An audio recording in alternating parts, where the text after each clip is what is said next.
Okay, welcome pre-cal, chapter 12, Introduction to Calculus.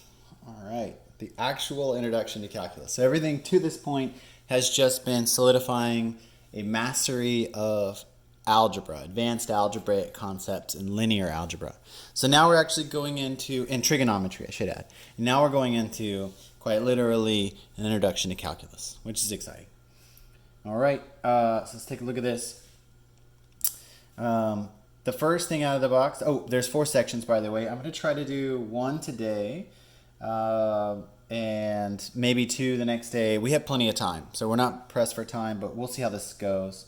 But be ready. The most important ones here are, of course, limits, so 12.1, 12.2, and derivatives. That's kind of classic calculus speak. So we'll take our time through here because I think this is really important. If anyone is going to go on to calculus, this is important to understand these ideas. So I'll go slow.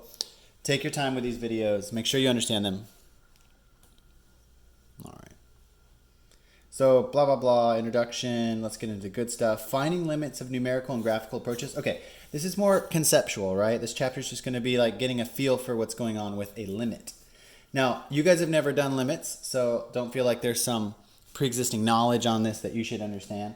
Just allow this to kind of flow over your ears and see what you think of this. As is intuitively, we know what a limit is already. Interesting. A car can go very fast. A car can go only so fast and no faster, right? So that's just a linguistic approach to this. A trash can hold 33 gallons and no more. It is natural for measured amounts to have limits. For instance, if the limit, is there a limit to the height of a woman? The tallest woman on record is Jinliang Zheng from China, who's 8'1". Crazy in the limit for height to which women grow. Okay, so everything has a natural limit to it, right? Or things can be limited, right? And so can math. So they'll just jump right into it. So the mathematic example you've seen from just the previous chapter would be saying, if you follow the sequence out, what would it be going towards, right? So let me just zoom in. So 1, 1/2, 1/4, 1/8. It's getting smaller and smaller, right? But it's actually going towards something. So what do you think that would be going towards? Of course, 0, right? So a sequence is just one type of function, but all functions can have limits. So we're going to set out some ways to describe this behavior, describe limits, so that we can talk about them quickly.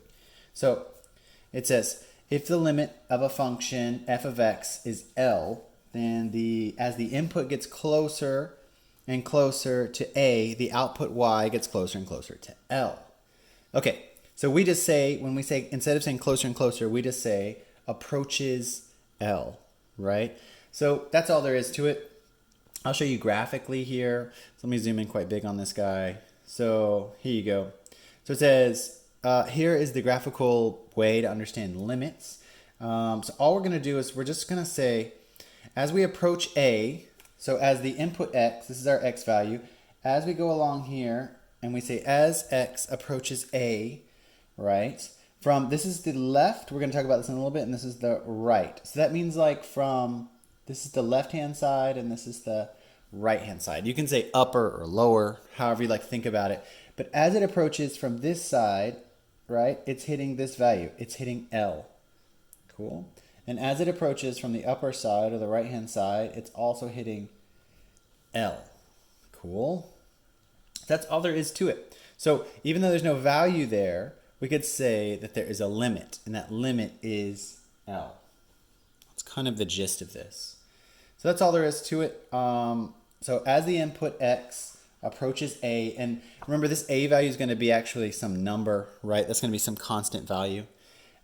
And this L over here is going to be some constant value. So once you see it with real numbers in it, it's going to make a lot more sense. Okay, good. That's how we write this out right here. So this says right here, the limit as x approaches A of f of x equals L. You should probably try to say that to yourself out loud. Try to use those words to make sure that you kind of get a feel for it. So the notation indicates that x approaches A from both the left-hand side of x equals A and the right-hand side. So this is what I just drew on there, right? The left-hand side and the right-hand side. And the output of both approaches L. That means they have the same output. So if you go from the left, it approaches L, and if you go from the right, it approaches L. That's really important that they share the same output. If they don't, which we'll see examples of, it's something else. So let's consider this very specific function. Cool. And then they factor the top, they factor the numerator, and they cancel out one of the factors, right? We've seen this from rational functions. And they figure out that the remaining equation is just f of x equals x plus 1, which is just a line. But there's a hole here at 7, right? Because that's where the factor x minus 7 was canceled, right? It creates a hole. So it's not allowed to be 7, but other than that, it's a line. So let's take a look at what this will actually look like. So here's our function down here, right? It's just a line. And then we have a hole here at x equals 7. So let's draw that in there. So now, as this function approaches this hole from the left, its output is what? Its limit is 8. And as it approaches it from the right or the upper side, it's also 8. So that's all there is to a limit. And let's show you how we would write this out. So we would say the limit as x approaches 7 of f of x, the function, is 8. Right? So that just means that it approaches 8 from both the right and left-hand side. All there is to it. Really, really straightforward stuff. So now obviously you should note that obviously the function at 7 does not have an output. It does not exist, right? So that's important to know, important to understand. And we notate this just normally here, right? This is our normal notation for that same idea. Good. Cool. That's how we normally show it. Okay, so here's our actual little gray box. So the quantity L is the limit of the function f of x as x approaches a if, as the input value is x approaches a but do not equal a, the corresponding outputs of f of x get closer to L. Okay, just fancy language of just saying what a limit is. Note that the value of the limit is not affected by the output of f of x of a. Both a and L must be real numbers. Okay, let's try some of these real fast. I don't even need to write much down. I just want you to notice things. It just says identify a, f of x, and L. So let's see where these values are. So as x approaches a, so that means that a would be 2. Cool. That's our a value right there. This bit is f of x, and this bit is our limit. Cool. So a is 2, f of x is 3x plus 5, and 11 is our limit. Just picking out pieces. Understanding left-hand limits and right-hand limits, okay? So they're going to do the same thing here, just like graphically, but now in a chart. So we can approach the input of a function on either side of the value from left or right. It's just the values. Okay, so let's take a look at this. Same exact as before. So as we start at 6.9, we get an output of 7.9. And if we zoom in a little bit closer and we do 6.99, you see the output is 7.99. So we're just getting closer and closer to what? So this value right here is getting closer and closer to 8. But it's not actually 8, right? And from the right-hand side, it's 8.1, 8.01, 8.001. This is getting closer to 8 too.